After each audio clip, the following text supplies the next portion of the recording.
In this video, I wanted to share the lives of a number of saints who are perhaps less well known than others. In many cases, that's simply because less information about their lives has survived, but that doesn't make them any less extraordinary. Usually when I choose a saint to do a video on, I begin by reading about them in this book, and then I do a little bit more research online until I feel guided towards a particular saint. For the saints I'm going to mention today, there is only limited information available, and that's one of the reasons why I wanted to share their lives with you. Saint Ignatius of Smolensk. Bishop Ignatius is remembered as a kindly and pious leader, and is thought by some to have been the first bishop of Smolensk. He became a friend of the monk Abraham, whom he ordained to the priesthood.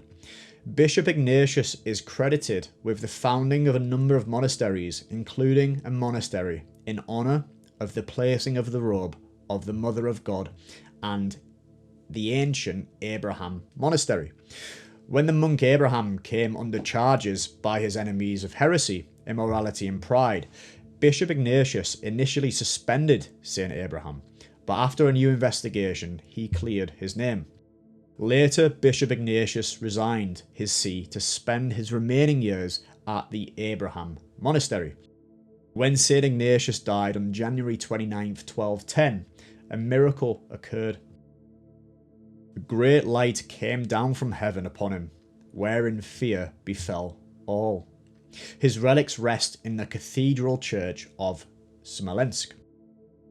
Blessed Euphrosynus of Pskov. Eleazar, born in 1386 in the village of Vidalibo near the ancient city of Pskov. His parents desired him to marry, however, Eleazar quietly withdrew to the Snitogorsk Monastery on the Snayatny hill, now in Pskov itself, to take up the life of a monastic.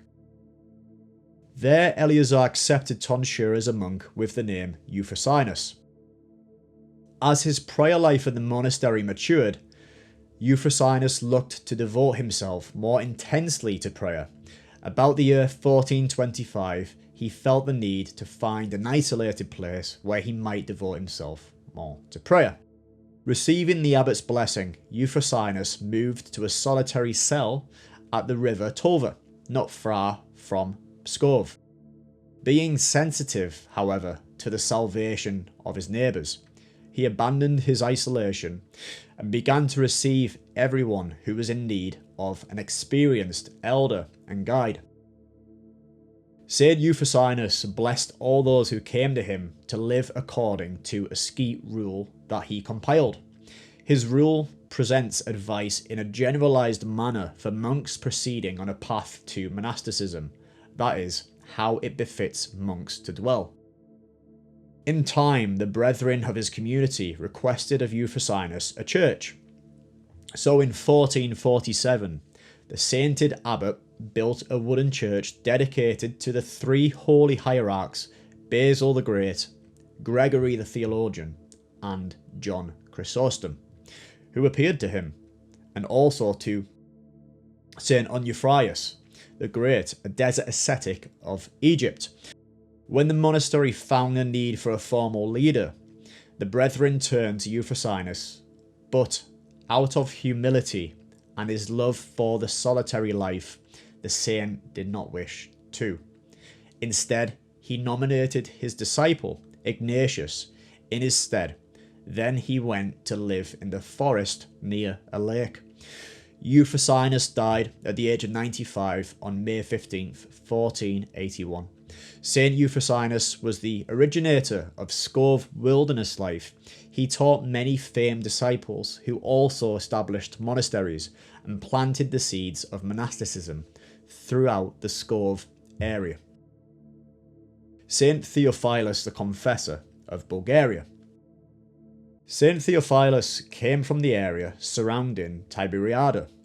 When he was 13, the saint secretly left his home to go off to the monastery on Mount Salentia. There he matured spiritually under the guidance of the elder Saint Stephen. After 3 years, Saint Theophilus was tonsured into monasticism. When the parents of the saint learned where their son was, they went to the monastery and asked Igumen to send Theophilus and several of the brethren to establish a new monastery closer to their home. The Igumen bade all the monks to fast and to pray so that a sign might be received. On the third day, a voice was heard in the church giving their blessing for Theophilus to start a new monastery, since he would become renowned for his many spiritual exploits.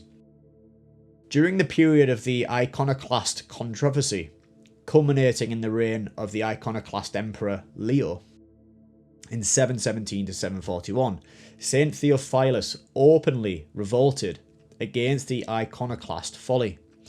In accord with the emperor's orders, the saint was subjected to beatings and led throughout the city, tied up like a criminal.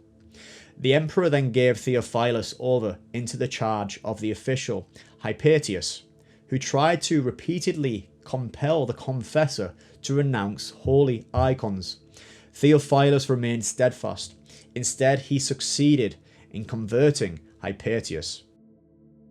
As proof of the validity of icons, Theophilus cited the brass serpent set up by Moses in Numbers 21:9, the corroboration of the cherubim atop the Ark of the Covenant, and finally how the Saviour himself had given to Abgar, the prince of Edessa, his icon not made by hands.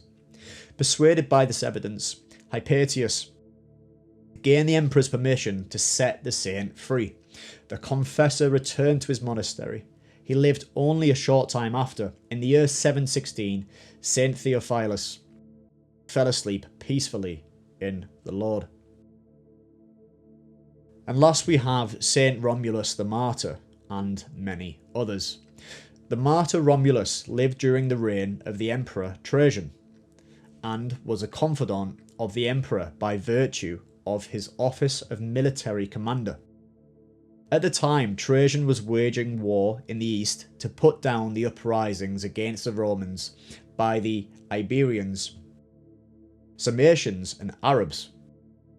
In the year 107, and again a second time in 115 AD, the emperor conducted a review of military strength of his army, and found in his troops upwards of 11,000 Christians. Trajan immediately sent these Christians into exile in Armenia in disgrace. Saint Romulus, in view of this, reproached the emperor for his impiety and the sheer folly to diminish the army's strength during a time of war. Saint Romulus, moreover, acknowledged that he himself was a Christian. The enraged Trajan had the holy martyr subjected to a merciless beating, after which Saint Romulus was beheaded.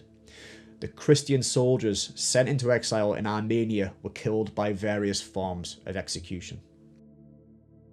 So yeah, slightly different video today. Just wanted to share these short lives of the saints rather than doing one video. I hope you enjoyed the video. I'll put the links below as well if you want to check out each saint individually. That'll be definitely a good use of time. And as always, thanks for watching.